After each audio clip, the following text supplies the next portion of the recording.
지난 주말에 올림픽이 시작됐죠. 파리에서 열리는 올림픽입니다. 올림픽 시즌이 되면 평소에 스포츠에 관심이 없던 사람들도 자연히 더 많은 관심이 가게 되고요. 특별히 그전에는 참 인기가 없었던, 그래서 우리가 보지 않았던 비인기 종목들에도 관심을 갖게 되죠. 그 비인기 종목의 가장 대표적인 것이 육상이에요. 그죠? 육상. 그 육상 종목 중에 높이뛰기가 있죠. 높이뛰기. 이 높이뛰기에 보면요, 높이뛰기에 있는 용어가 하나 있는데 포스베리 플롭이라는 용어가 있어요. 지금 이런 사진 보시는 거죠. 높이뛰기 할 때 뒤로 넘죠. 뒤로 넘게 되는, 등으로 넘어가게 되는. 그런데 지금은 다 저렇게 등으로 뒤로 높이뛰기를 하지만, 그런데 사실은요, 원래는 뒤로 넘지 않고 앞으로 넘었어요. 가서 뛰어가서 앞으로 뛰어넘었는데, 그런데 그렇게 계속 뛰어넘는데 아무리 연습을 해도 2m의 벽을 깨지 못하는 거예요. 2m 이상을 뛰어넘지 못하는 거예요. 그래서 사람들은 생각하기에 우리 인간이 높이 뛸 수 있는 한계는, 넘을 수 있는 한계는 2m다 이렇게 정한 거예요. 2m 이상은 넘을 수 없다. 그런데 1968년도에 멕시코에서 올림픽이 열렸어요. 그런데 거기에 놀라운 일이 일어납니다. 미국의 그전까지는 이름도 모르는 무명 선수였는데, 이 포스베리라고 하는 사람이 기록을 깬 거예요. 근데 이 사람이 어떻게 그렇게 기록을 깰 수 있었는가? 어느 날 다이빙을 보는데, 다이빙에서 이렇게 회전하는 모습을 본 거예요. 그거를 보면서 그에게 순간 아이디어가 떠올랐고, 높이뛰기를 지금까지 했던 것처럼 앞으로 뛰는 것이 아니라 뒤로 뛰면 더 많이 높이 뛸 수 있지 않을까 생각하고 연습을 한 거예요. 놀랍게도 1968년도에 멕시코 올림픽이 열렸는데, 그 올림픽에서 드디어 이 포스벨이라는 사람이 2m의 벽을 깨요. 뛰어넘을 수 없다고 생각했던 2m의 그 높이를 뛰어넘어서 2m 24cm를 뛰어넘고, 그리고 그가 결국은 금메달을 따게 되는 거예요. 사람들은 그 이후에 다 따라해요. 이제 그 자세로. 이제는 그전에는 앞으로 넘던 사람들이 다 뒤로 넘으면서 이 자세를 포스베리 플롭이다 이렇게 얘기하는 거죠. 다 이것이 한계다라고 생각할 때 그게 끝이 아니고, 거기에 무언가 다른 것들을 보면서 그 한계점을 뛰어넘은 한 사람의 이야기. 그래서 감동이죠. 우리 인생도 마찬가지 아닐까요? 우리 인간이 연약하죠. 그래서 분명히 한계가 있어요. 나름대로 우리는 한계점을 가지고 있어요. 그런데 이 한계점이 우리가 스스로 정할 때가 많아요. 최선을 다해서, 최고의 노력을 다해서 우리가 할 수 있는 최상의 것, 거기까지가 우리의 끝이다. 나는 여기까지 할 수 있다. 여기까지가 나의 끝이다. 그 이상의 시도는 무모한 것이다. 그러니까 어떻게 해요? 아예 시도하는 것을 포기해버려요. 희망을 내려놓는 거죠. 이 한계점 우리에게 있지 않나요? 나는 여기까지, 더 이상은 내가 할 수 없다. 이 이상을 내가 무엇을 더 할 수 있겠는가? 여기가 끝이다 생각하는 그 한계점. 우리 신앙에도 있지 않나요? 신앙에도 내 신앙은 여기까지, 내가 하나님 앞에 예배하는 것도 여기까지, 스스로 한계점을 정하고 거기에 안주해버리는. 근데 정말 여러분, 거기가 끝일까요? 내가 생각하는 끝이 정말 끝일까요? 여러분, 전라남도 해남 땅끝 마을에 가보신 적 있으세요? 그 땅끝 마을에 가면요, 땅끝 탑이 있고요, 그 탑에 여러 그 문구들이 새겨져 있는데, 그 가운데 땅끝 희망점이라는 글이 있어요. 같이 한번 읽어볼까요? 같이 한번 읽어보겠습니다. 길이 끝나는 곳에서 다시 시작되는 길, 끝점에 서서 얽히고 설킨 골을 시원스럽게 풀기 위해, 자신과의 싸움인 삶으로부터 희망을 찾기 위해 우리는 묻이 끝나는 곳에 섰을 때 비로소 다시 새로 시작할 길을 발견한다. 그러니까 우리가 끝이다라고 생각하는 그 자리에 사실은 우리가 보지 못하는, 우리가 알지 못하는 새로운 시작이 있다라는 거예요. 그래서 인생은, 우리의 삶에는, 특별히 우리 그리스도인의 삶에는 언제나 이 소망이 있는 거예요. 오늘 본문도 보시면 이 소망의 이야기가 나오고 있습니다. 자, 드디어 예레미야 선지자가 경고했었던 그 마지막 날, 멸망의 날이 드디어 찾아왔어요. 1절이에요. 1절 같이 한번 읽을까요? 같이 읽겠습니다. 유다 왕 시드기야의 9년 10월에 바벨론 왕 느부갓네살과 그 모든 군대가 와서 예루살렘을 에워싸고 치더니. 그러니까 기원전, 그러니까 BC 589년에 시드기야 왕이 바벨론에 대해서 배반해요. 그러니까 바벨론이 다시 쳐들어오는 거야. 세 번째 침공을 하게 돼서 예루살렘 성을 포위해요. 그것도 장장 1년 6개월 동안을 예루살렘 성을 포위합니다. 결과는 어떻게 됐을까요? 2절을 보시면 시드기야 제11년 10월 9일에 성이 함락되니라, 이렇게 기록되어 있어요. 그러니까 주전 587년에 예루살렘이 함락해요.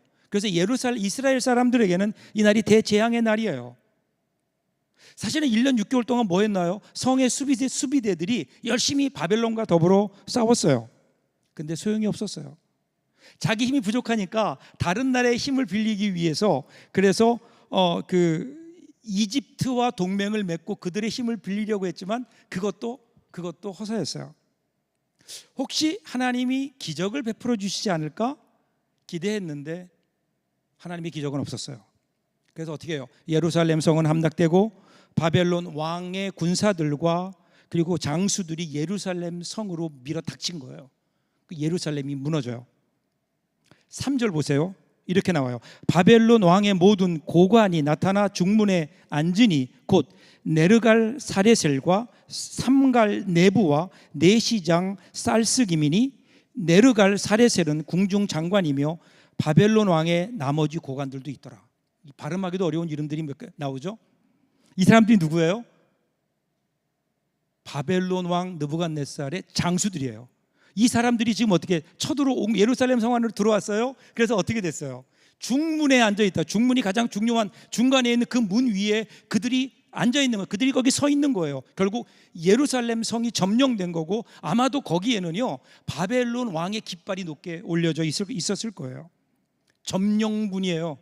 그들이 들어오는 바람에 그들의 어떤 살인과 방화, 이런 것들로 인해서 곳곳에서 통곡 소리가 그치지 않았어요. 이제 거룩한 성 예루살렘은 끝났어요. 솔로몬의 아름다운 성전도 불타버렸어요. 그렇게 영원히 무너지지 않을 것 같던 다윗 왕가가 무너지고, 소위 하나님의 택한 백성이라는 이스라엘 사람들은 죽거나 잡혀갔어요. 그래서 하나님의 언약이 끝난 것 같은, 적어도 하나님이 그곳에 계시지 않는 것 같은 사람들의 눈에는 그렇게 보였어요. 이제 끝이다. 이제 모든 것이 끝났다. 모든 것이 끝난 것처럼 보이는 그 순간. 근데 정말 과연 그랬을까요? 그렇게 모든 것이 끝나버리고 말았을까요? 일단 겉으로 보기에는 일단 그런 것 같아요. 끝나버린 것 같아요. 이어지는 4절 5절 보세요. 시드기야 왕의 모습이 나와요. 유다의 시드기야 왕과 모든 군사가 그들을 보고 도망하되 밤에 왕의 동산길을 따라 두 담 샘문을 통하여 성읍을 벗어나서 아라바로 갔더니 갈대아인의 군대가 그를 따라 여리고 평원에서 시드기야에게 미쳐 그를 잡아서 데리고 하맛 땅 리블라에 있는 바벨론의 느부갓네살 왕에게로 올라가며 왕이 그를 신문하였더라. 자, 여러분, 여기에 나오는 유다의 왕이에요. 그날의 왕이었던 시드기야의 모습을 보세요. 그건 뭐하고 있어요? 도망가요. 여러분, 사실은 시드기야는 하나님의 말씀을 알고 있었어요. 예레미야를 통해서 듣고 잘 들었어요. 하나님의 뜻이 어떤 것인지 분명히 알았어요. 여러분, 예레미야서를 읽어보면 예레미야는 한 번도 돌려 말하지 않아요. 직설적으로 분명하게 이야기했어요. 그래서 이 하나님의 말씀을 들으면서 사실은 시드기야도요, 그 하나님 말씀에 대해서 정말 그럴까? 정말 하나님 말씀이 그렇게 나에게 임한다면 어떡하지? 이런 생각이 있었어요. 그가 하나님 말씀을 전혀 듣지 않은 게 아니에요. 들었어요. 그리고 이해했어요. 그 때로는 하나님 말씀이 옳구나라고 생각도 했었어요. 그러니까 그 하나님 말씀을 전하는 예레미야에게는 그가 여러 번 구원의 기회를 준 거예요. 죽음으로부터 구해줬어요. 배려도 했어요. 그런데 문제는 그가 예레미야에게는 배려했는지 몰라도 하나님 말씀에 순종하지 않은 거예요. 그 결과 그는 어떤 삶을 살았나요? 평생 도망 다녔어요. 어려운 현실로부터 도망 다녔고요. 하나님 말씀 앞에서 도망했고요. 마지막에는 하나님께서 심판하셨는데 그 심판으로부터로 도망가고 있는 거예요. 지금 도망가는 삶, 왜 그랬을까요? 하나님 말씀에 순종하지 않았어요. 그래서 그는 한평생 도망가는 삶을 사는 거야. 둘 중에 하나예요. 하나님 말씀에 순종하든지 아니면 도망가는 삶을 살든지. 여러분, 광야의 이스라엘 백성들 기억하시나요? 이집트에서 탈출한 그들이 이제 2년 만에 드디어 가데스 바네아, 이렇게 보면 앞에 가나안 땅에 보이는 곳까지 이르렀어요. 그런데 거기에서 그들은 가나안 땅의 말씀을 따라 들어가면 되는데, 말씀 따라 들어가면 결단을 하면 되는데, 그런데 그들은 가나안 사람들이 무서웠어요. 우리는 그 안에 들어가면 싸워서 이길 만한 능력이 없다고 생각했어요. 그래서 어떻게 해요? 도망쳐요. 거기에서 도망쳐서 광야로 나가요. 그래서 광야에서 40년 동안 도망치듯 살다가 다 죽어요. 혹시 여러분, 우리가 도망치는 인생을 살고 있는 것은 아닐까요?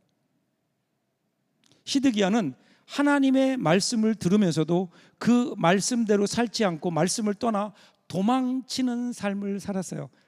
그래서 그의 삶은 어떻게 됐죠? 결과가 결국 바벨론 군대가 도망가는 그를 쫓아와요.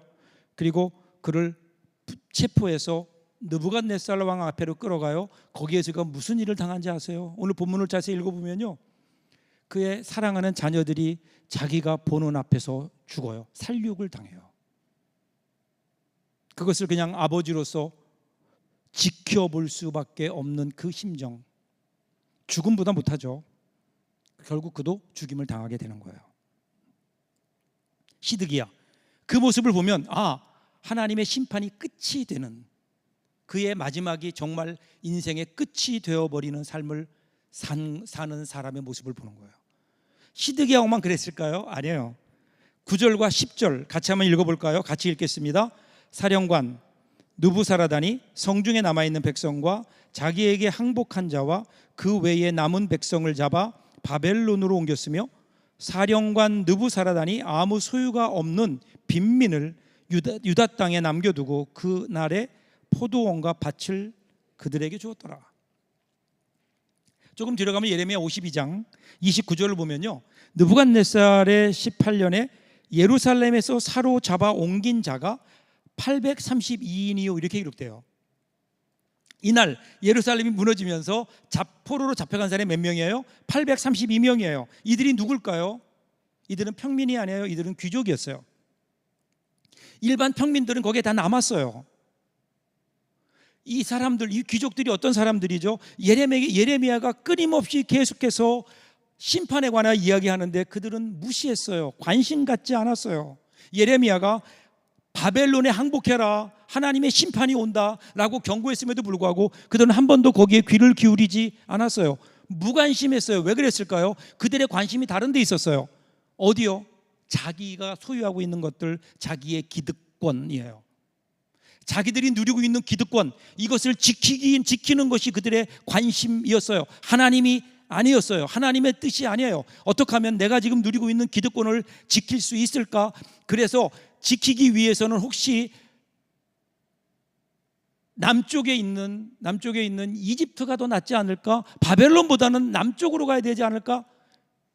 계산하면서 자기의 기득권을 지키는 데만 관심을 가지고 있다가 무엇을 못 들었다고요? 하나님의 경고를 듣지 못한 거예요. 경고를 듣지 못해요. 여러분, 지금 이들이 그 결단하지 못했어요. 그래서 어떻게 돼요? 그들은 불행이에요. 그들은 결국 끝이 돼버린 거예요. 왜 이렇게 됐을까요? 결단하지 못해서 그래요. 왜 결단하지 못했을까요? 여러분, 지금 예레미야 선지자가요 627년 BC 627년에 부름받아요. 그리고 오늘 본문이 몇 년인가요? BC 587년 40년 동안 장장 40년 동안 계속해서 심판을 이야기했어요. 근데 이들은 그 심판을 그냥 귓전으로 듣고 결단하지 않은 거예요. 시드기야도 마찬가지고 귀족들도 마찬가지예요. 물론 여러분, 예레미야의 예언을 항상 부인했던 건 아니에요. 때로는 그런가 해서 귀를 기울일 때도 있었어요.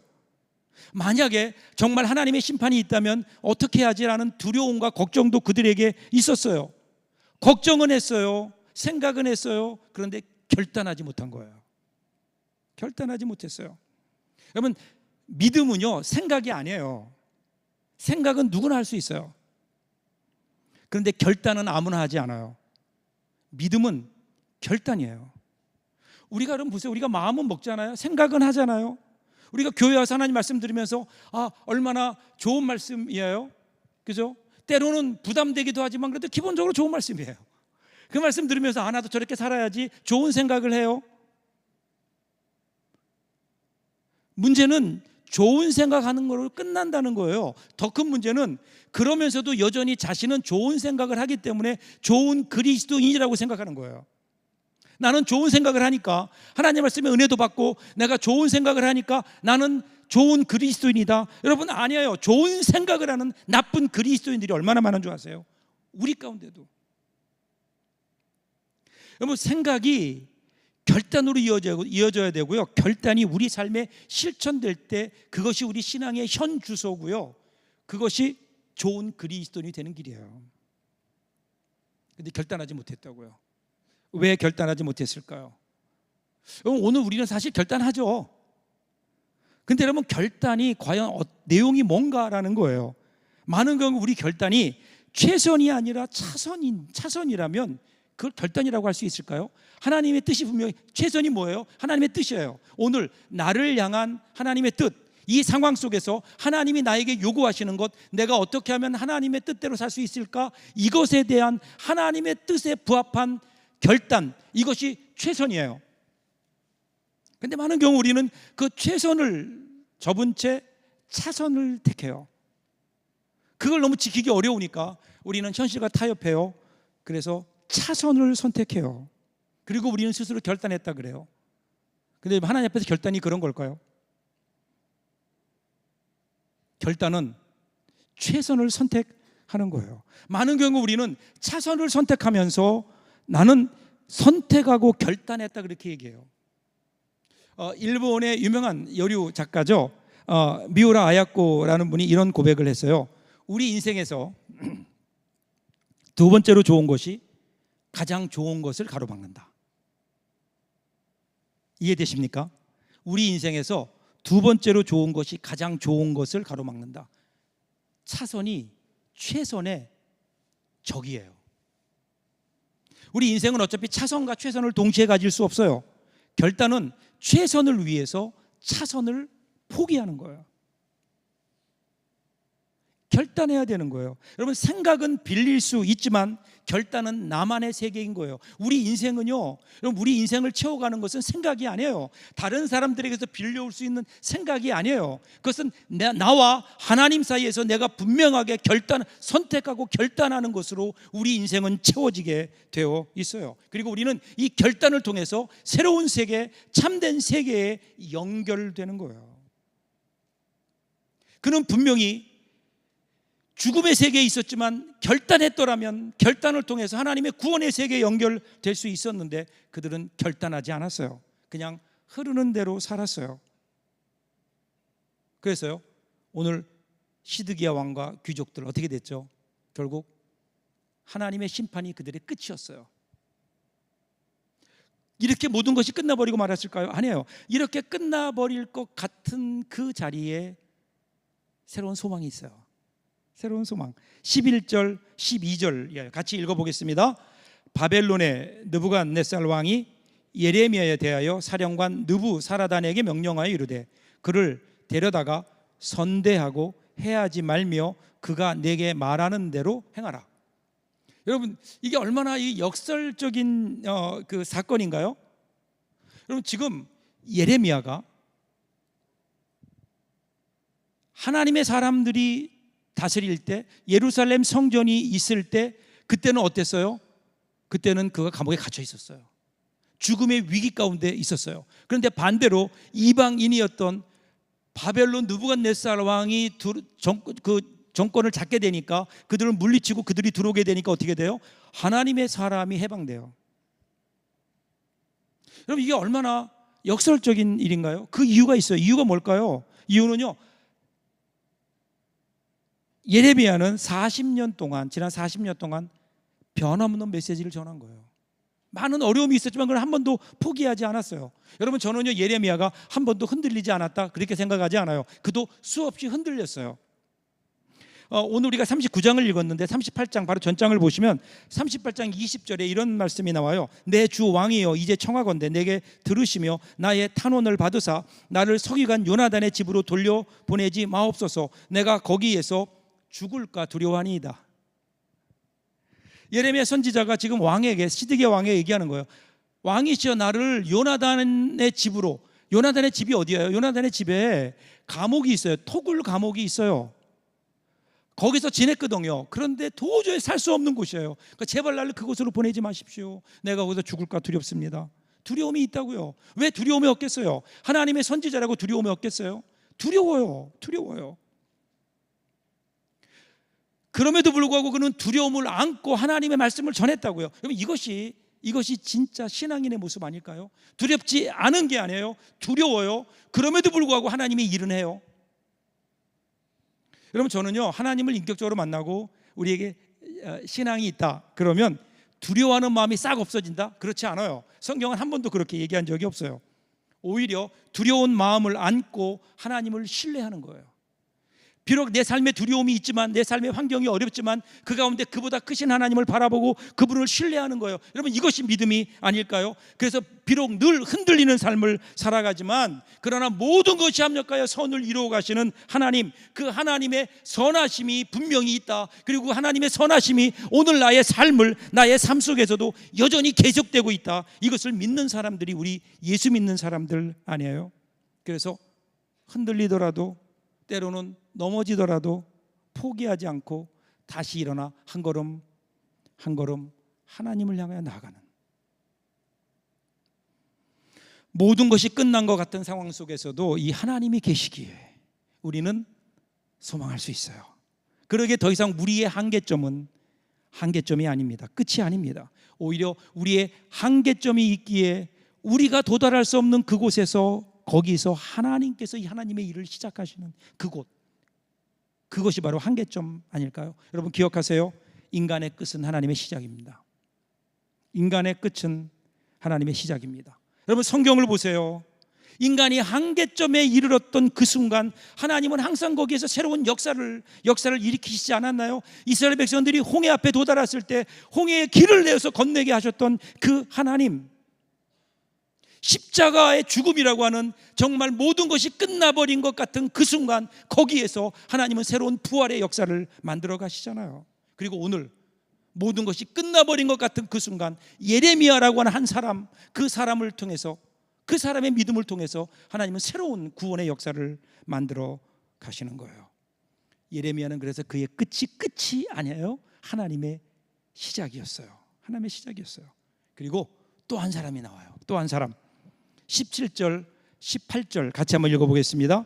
마지막 절이에요. 여호와의 말씀이니라. 내가 그날에 너를 구원하리니 내가 그 두려워하는 사람들의 손에 넘겨지지 아니하리라. 내가 반드시 너를 구원할 것인즉 내가 칼에 죽지 아니하고 내가 노량물같이 내 목숨을 얻을 것이니 이는 내가 나를 믿었음이라. 여호와의 말씀이니라 하시더라. 여기에 보면 이제 하나님께서 바벨론 군대에 의해서 예레미야를 자유롭게 하세요. 그러면서 그에게 주시는 첫 번째 미션이 뭐냐면 에벳멜렉이라고 하는 사람에게 찾아가서 이렇게 얘기하라는 거예요. 이것이 우리가 읽었던 17절 18절이에요. 여기 에벳멜렉이라고 하는 사람의 이름이 나오는데, 이름의 뜻이 뭐냐면 에벳 종, 멜렉 왕, 왕의 종이에요. 이 사람은 구스 사람이라 그래요. 구스, 오늘날의 이디오피아. 여러분 이디오피아 사람들 보셨어요? 그러면 대체적으로 피부가 검어요. 이방인을 분명히 알 수 있어요. 이 사람이 시드기야 왕의 시종이에요. 그런데 그의 진짜 정체성은 뭘까요? 하나님의 종이에요. 하나님의 종. 그래서 그는 예레미야를 목숨 걸고 구해내잖아요. 이런 사람을 향해서, 하나님의 종을 향해서 주시는 하나님의 은혜는 뭐예요? 그 어떤 순간에도 그를 구원해내세요. 그를 그냥 두지 않으세요. 하나님의 종. 하나님의 종이 어떤 사람일까요? 갈라디아서 1장 10절을 보면 사도 바울이 이렇게 설명해요. 이제 내가 사람들에게 좋게 하랴, 하나님께 좋게 하랴, 사람들에게 기쁨을 구하랴. 내가 지금까지 사람들의 기쁨을 구하였다면 그리스도의 종이 아니니라. 사도 바울은 분명히 자신이 그리스도의 종이라고 얘기했어요. 종이 해야 될 일은 뭔가? 그러면 주인이신 그분의 뜻을 알고 그분의 뜻을 이루어 드림으로, 그분의 뜻에 순종함으로 그분을 기쁘게 하는 거예요. 거기에 관심을 두는 거예요. 이 질문이 오늘 우리에게도 있어야 되지 않을까요? 누구에게 좋게 하랴, 누구를 기쁘게 하랴. 오늘 저와 여러분, 우리의 정체성은 무엇을 통해 드러나나요? 나는 지금 누구를 좋게 하고 있는가? 나는 지금 누구를 기쁘게 하게 살고 있는가? 이것이 내 인생의 주인인 거예요. 내가 진정으로 섬기고 있는 대상은 과연 누군가? 여러분 정말 하나님을 진심으로, 하나님을 주인으로 섬기고 있나요? 아니, 하나님의 뜻을 빙자한 내 뜻 말고요, 진짜 하나님의 뜻이 이루어지기를 원하고 하나님의 뜻을 이루어드림으로 하나님을 기쁘시게 하는, 지금 우리는 누구를 섬기고 있어요? 누구의 종이에요? 누구의 관심을 두고 있어요? 누구를 따르고 있어요? 누구의 칭찬을 바라고 있나요? 정말 우리 마음이 어디를 향해 있는지를 좀 보세요. 나는 정말 에벳 멜렉인가? 나는 정말 하나님의 종인가? 하나님은 그 어떤 순간에도 하나님의 종, 하나님의 뜻대로 하나님을 기쁘시게 하는 사람들 절대로 놓지 않으신다는 거예요. 그래서 에벳 멜렉은 심판이 끝이 아니에요. 끝이 아니에요. 새로운 시작이에요. 사랑하는 여러분, 지금 어디 계세요? 우리 인생 살다 보면요, 우리 인생이 이런저런 일들로 인해서 마지막 순간 절벽에 이를 때가 있어요. 더 이상 앞으로 나갈 길이 보이지 않는, 여기서 한 발만 더 내디디면 낭떠러지로 떨어질 것 같은 그 순간, 그때 우리들이 기억해야 될 게 뭘까요? 그때 우리를 붙들어주고 계시는 하나님, 그 하나님이 우리를 붙드시면 뭐라고 말씀하세요? 야, 여기가 끝이 아니야. 여기가 끝이 아니야. 그 하나님께서 그때 바로 우리 가운데 본격적으로 일을 시작하시잖아요. 우리가 생각하지 못했던 새로운 시작을 하나님께서 그 드라마를 써 가시는 거라고요. 지난번에 제가 방송을 들으면서, 기독교 방송을 들으면서 한 분의 간증을 들은 적이 있어요. 이분이 사업을 하다 실패했어요. 실패하니까 너무 충격이 큰 거예요. 그래서 우울증도 오고 심하게 고생하다가, 그래서 어느 날 병원을 갔는데 의사가 그러더래요. 집에만 있지 말고 기분 전환을 좀 필요하니까 산에도 가고 탁 트인 바닷바람도 쏘이라고. 그래서 의사의 말에 따라 어느 날 산에 갔대요. 그 산에 올라갈 때는 몰랐는데 산 위에 올라가서 보니까 밑을 바라보는데 갑자기 공포가 밀려오더래요. 그러면서 거기에 있던 나무와 바위들이 자신을 향해 이렇게 소리 지르더래요. 뛰어내려. 깜짝 놀랐대요.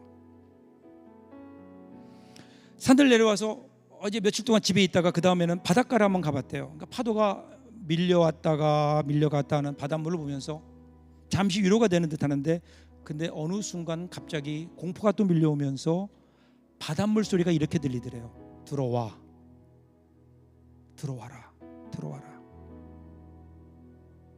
두렵고 떨려서 더 이상 산이든 바다든 갈 수가 없더래요. 그렇게 하루하루 방황하다가 그리스도인인 친구를 만나게 되고, 그 친구를 따라 어느 날 교회를 갔대요. 교회를 갔는데 그날 설교 제목이 길은 있습니다. 요한복음 14장 6절이에요. 내가 곧 길이요 진리요 생명이니. 그 말씀을 듣는데, 그리고 하나님 앞에 기도하는데 그에게 깨달음이 오기 시작한 거예요. 산꼭대기에서 들려오던 그 소리, 뛰어내려라. 바닷가에서 들어와라. 이것이 너는 더 이상 살 이유가 없어. 너는 더 이상 살 가치가 없어. 죽어라고 얘기하는 사탄의 소리임을 깨달은 거예요. 근데 그날 예수님 앞에 왔더니 예수님께서 주신 말씀이 뭐예요? 그 말씀이, 예수님 말씀이 이렇게 들리더래요. 너의 끝은 나의 시작이다. 내가 길이고 진리고 생명이다. 여러분, 예수 믿고 하나님 자녀된 우리에게 인생 여정에서 끝은 더 이상 끝이 아니에요. 우리의 죽음이 끝이 아니듯이 우리 인생의 어느 순간이라도 끝이라고 생각하지만 끝이 아닌 거예요. 한계점은 더 이상 한계점이 아니에요. 하나님은 오히려 거기에서 새로운 일을 시작하시는 거예요. 우리가 알지 못하는 드라마를 계획하시고 시작하세요. 여러분, 이 하나님 보고 계십니까? 우리의 인생이 우리의 끝으로 끝난다면 얼마나 비극이에요. 그런데 여러분, 우리에게는 하나님이 계시잖아요. 우리를 붙들고 계시는 하나님, 우리가 끝난 그곳에서, 나는 끝났다고 생각하는 그곳에서 새로운 시작을 준비하고 기다리시는 그분이 있기에 오늘 우리는요, 끝이 없는 거라고요. 우리 인생의 끝이라고요? 내 인생에 더 이상 소망이 없다고요? 누가 그래요? 우리 주님 말씀하세요. 너의 끝이 나의 새로운 시작이라고. 그러므로 낙심하지 마세요. 포기하지 마세요. 이 하나님 붙들고 다시 한번 일어나세요. 남은 여러분의 삶이 분명히 지금까지 경험하지 못했던 새로운 하나님의 드라마, 우리 가운데 일하시는 하나님의 그 역사가 우리 가운데 있지 않을까요? 오늘 이 하나님을 바라보십시오. 그리고 힘있게 출발하십시오. 우리의 인생이 달라질 겁니다. 기도하겠습니다.